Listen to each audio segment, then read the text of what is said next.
thought of the event? Thank you for being partner sponsors. Have you enjoyed it? What's the feedback been? I have. I think it was a great opportunity for us to be a partner sponsor because of our progression in the UK market. We're a slightly different business to the traditional big six and big I&C suppliers. So for us, we're powerful in gas. I think we're the most credible power and gas suppliers who want to be part of it. I think the event's been great. Smaller, slightly more smaller venue, but I think it's been better. There's a buzz about it. I really like the seminar sessions where, with the earphones, almost like a bit of silent disco, which I'm sure was inspired by yourself, Summit.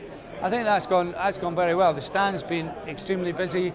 We've got our EV proposition. It's nice to have more to talk about than also just power and gas, so I think it's been great. Mark, we heard today, we had the Energy Minister there, we had a panel earlier where it was, the energy sector has to decarbonise, there's the pressure of the public with things like the Extinction Rebellion, but nearly everyone said it still needs government drivers, legislation.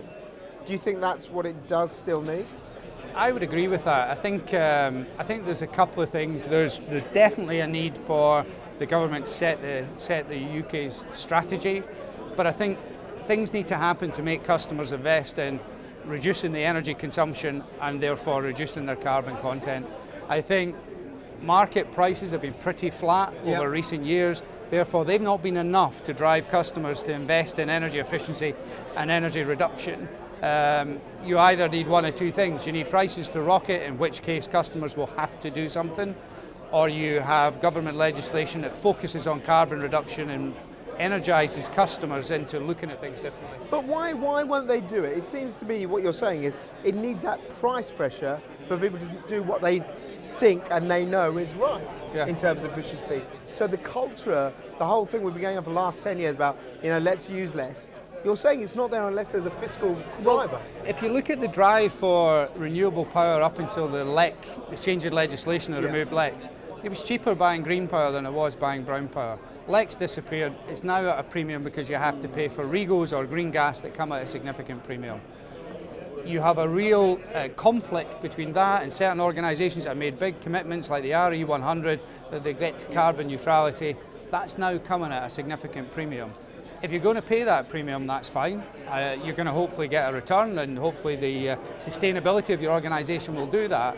But it is difficult because you're going to have to invest in energy reduction to make up for that increase in price.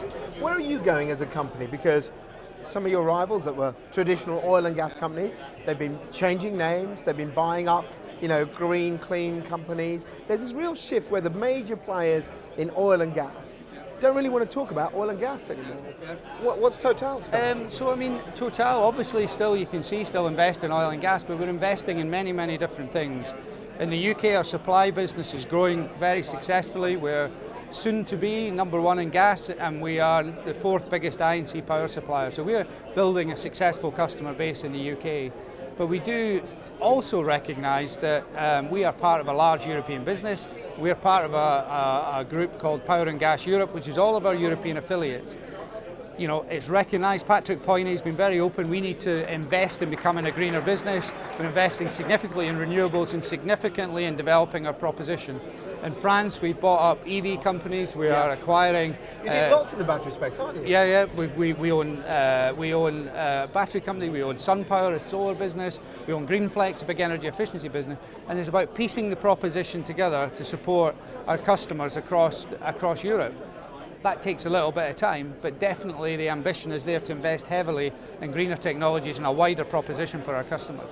Is generation the answer, or do you feel that actually what we need to do is now really concentrate on the shift towards efficiency in a way that we haven't done? If we're going to go towards net zero by 2050. So it's interesting. So I don't think generation cannot be part of the answer. It has to be, because if you look at we want to electrify our trains more, we want to electrify our vehicles, it comes with a demand. So undoubtedly energy demand is going to increase. It's how much it increases. I think if you think about EV, most houses in the States are built with each house is given a 2 kilowatt demand. You need 7.4 to charge a car.